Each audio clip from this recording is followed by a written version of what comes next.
جی السلام علیکم، کیسے ہیں آپ؟ وعلیکم میرے کو السلام۔ پوچھنا تھا کہ یہ جو والنٹری چیریٹی ہوتی ہے جسے ہم صدقہ کہتے ہیں، صدقہ بالکل۔ اگر آپ کے ماں باپ میں سے جو زندہ آپ کے ماں باپ ہیں، جو بھی زندہ ہے، باپ ہو ماں ہو یا ماں باپ ہو دونوں ہو، تو ان کی طبیعت اگر خدا نہ خواستہ ایسا کبھی ہو، کبھی نہ ہو، لیکن اگر کچھ تیز بخار آ گیا یا کچھ طبیعت خراب ہو گئی ہے ان کی، تو ان کے لیے جو زندہ ہے ماں باپ، ان کے لیے کیا ہم یہ بول کر کے کہ ان کی طبیعت ٹھیک ہو جائے بول کے میں یہ صدقہ کر رہی ہوں، ایسا ہم صدقہ دے سکتے ہیں کیا؟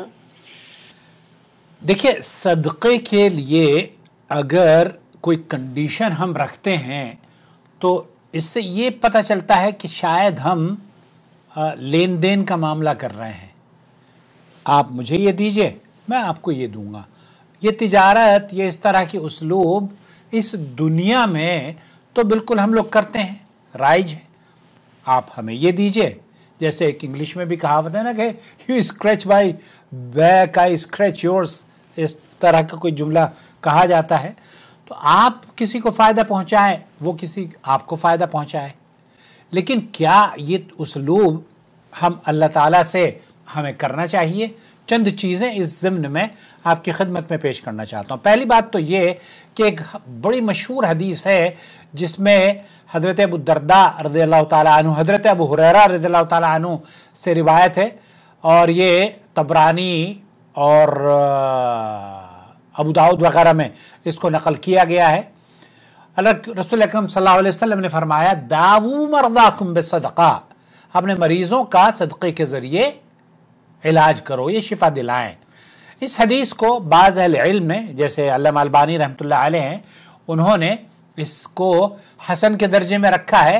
یہ حدیث ہمیں بتاتی ہے کہ ہمیں اللہ تعالیٰ کے لیے، ہم اللہ کو راضی کرنے کے لیے صدقہ کریں، اور اس کے لیے جو بیماری کے لیے، بیمار کے لیے ہم لوگوں کو، ہمارے بزرگوں کو شفا یابی ہو جائے یا ہمارے بچوں کو شفا یابی ہو جائے، اس طرح کے جملے بھی آپ نے یقیناً سنے ہوں گے۔ تو سب سے پہلے میں یہاں جب اس بات کو تلاش کر رہا تھا تو مجھے خوبصورت نصیحت شیخ عثمان الخمیس کی وہ اس سلسلے میں بیان کر رہے ہیں۔ أول شيء تصدقي بالمال بنية التقرب إلى الله تبارك وتعالى، لا تصير دیکھیے، آپ اپنے مال کو جو صدقہ کریں اس کی نیت یہ کریں کہ اللہ رب العالمین کا آپ تقرب حاصل کریں، اللہ تعالیٰ آپ کے اس مال کو، اس نیک کام کو قبول فرما لے۔ یہ نیت نہ کریں کہ میرے بھائی کو شفا مل جائے یا میرے بچے کو شفا مل جائے یا میرے والدین کو صحت یابی ہو جائے، یہ نیت نہ کریں تو بہتر ہے۔ البتہ اس کے بعد مصلحة، اس کے لیے مصلحت، ہم مطلب آپ کچھ دیں، جیسے ڈاکٹر کے پاس جاتے ہیں، ڈاکٹر کے پاس جا کر آپ کہیں گے کہ جناب میں آپ کی فیس ہے، یہ فیس میں آپ کو ادا کر رہا ہوں، وہ آپ کو دوائی دے گا۔ تو یہ گیو اینڈ ٹیک کا جو معاملہ ہے نا، یہ ذہن میں اللہ کے ہاں اس کو، اس تصور کو نہ لے کر آئیں۔ وہ آپ کی دعا کو قبول کرے گا، آپ کے بیماروں کو شفا دے گا، آپ اس سے مانگے تو صحیح۔ وَإِذَا سَأَلَكَ عِبَادِي عَنِّي فَإِنِّي قَرِيبٌ اجیب دعوت الداعی اذا دعان۔ حالانکہ اس حدیث کے بارے میں کئی علماء کا موقف یہ ہے، دعوا مرضاکم بالصدقہ، کہ یہ حدیث صحت کے اعتبار سے صحیح نہیں ہے، لیکن بہت سارے علماء اس کے صحیح ہونے کے اور حسن ہونے کے بھی قائل ہیں۔ جو بات بہت قیمتی انہوں نے کہی ہے وہ میں آپ کو پھر دوبارہ سے سنوانا چاہتا ہوں۔ يعني بس فقط نية شفائية، وإنما سيتصدق بالمال تقربا إلى الله تبارك آپ اللہ کا تقرب حاصل کرنے کے لیے اپنے مال کو خرچ کریں۔ وتعالى، ثم إذا تصدقت ثم اذا صدقتی، اور اگر آپ نے تصدقہ کر دیا ہے اور اللہ کے ہاں اس کو آپ کہیں کہ اللہ اس کو قبول فرما لے، اور پھر اس نیک کام کے بعد آپ کیا کریں؟ الله تبارك وتعالى، پھر آپ اللہ سے دعا کریں۔ يكون الدعاء بعد ذلك، بعد هذه الصدقة الإنسان يدعو الله تبارك وتعالى يعني يقدم بين يدي دعاء. آپ اپنے صدقے کرنے کے بعد اپنی دعاؤں میں اپنے بیماروں کے لیے شفا مانگیں. نیت یہ نہ کریں کہ میں یہ پیسے اس لیے دے رہی ہوں کہ میرے والد کو شفا یابی ہو جائے, میری والدہ کی شفا یابی ہو جائے. تو شفا یابی کے لیے آپ کو جو شیخ سعد الخسلان یا شخص عثمان الخمیس ہیں وہ یہ کہہ رہے ہیں کہ بہتر یہ ہے کہ آپ مال خرچ کریں اللہ کا تقرب حاصل کرنے کے لیے. اور تقرب یہ عبادت ہے, یہ عبادت ہے.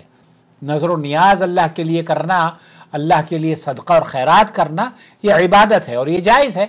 البتہ اس میں بہتر یہ ہے کہ آپ کوئی کنڈیشن نہ لگائیں بلکہ اللہ تعالیٰ سے دعا کریں کہ آپ کے بیماروں کو اللہ شفا یابی عطا فرمائے.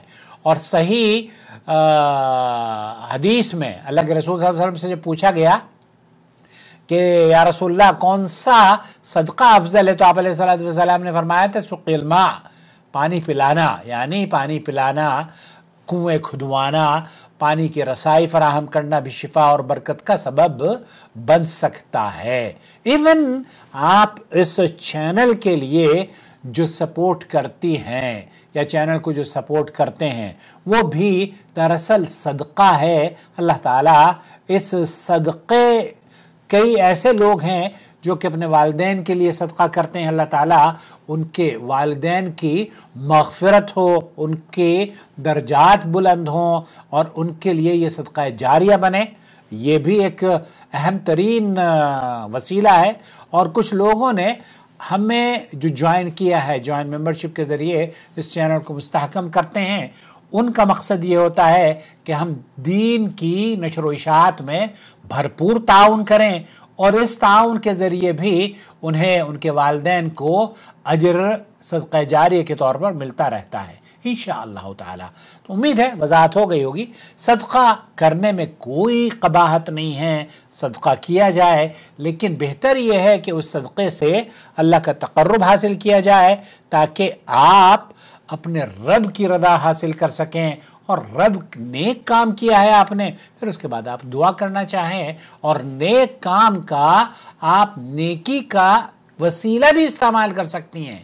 کوئی نیکی کریں آپ اور اس نیکی کو, جیسے وہ صحیح بخاری اور مسلم کی حدیث ہے نا, وہ صحابی رسول ان کے جب پہاڑ راستہ بند ہو گیا تھا تو ہر شخص نے اپنی نیکیوں کا ذکر کیا اور اپنی نیکیوں کے نیک اعمال کا ذکر کرنے کے بعد اپنے رب سے دعا مانگی تو اللہ رب العالمین نے ان کی دعاؤں کو قبول کیا. تو نیکی کرنے کے بعد نیک عمل کا وسیلہ بھی آپ دعاؤں میں اپنی کر سکتے ہیں.